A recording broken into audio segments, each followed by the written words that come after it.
BJP all India president ఎంపికకు చర్చలు జరుగుతున్నాయి పార్టీలోను, సంఘ్ పరివార్లోను. ఇప్పుడు తాజాగా వస్తున్న స్పెక్యులేషన్ ఏంటంటే ఉమెన్ ప్రెసిడెంట్ని అపాయింట్ చేస్తే ఎలా ఉంటుంది అని బీజేపీ ఆలోచిస్తోంది.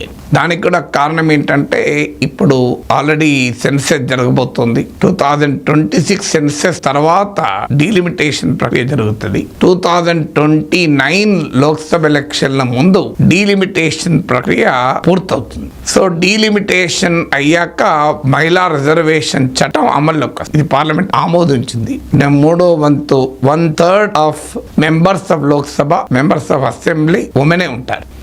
అందువల్ల వ్యూహాత్మకంగా ఉమెన్ ఆల్ ఇండియా ప్రెసిడెంట్ చేయడం ద్వారా భారతీయ జనతా పార్టీ ఈ రాజకీయ మార్పులో ముందుండవచ్చని ఆలోచిస్తోంది.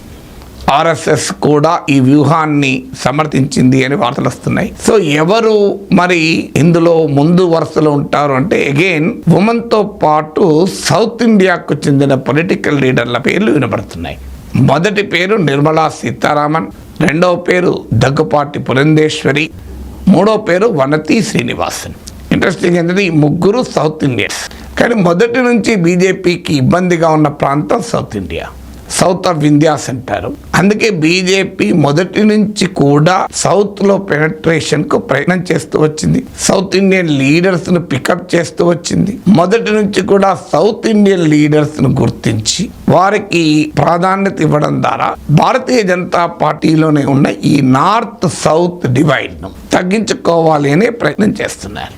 ఇప్పుడు భారతీయ జనతా పార్టీకి ఇక ఎక్స్పాన్షన్ కు మిగిలిన ప్రాంతం సదరన్ ఇండియా.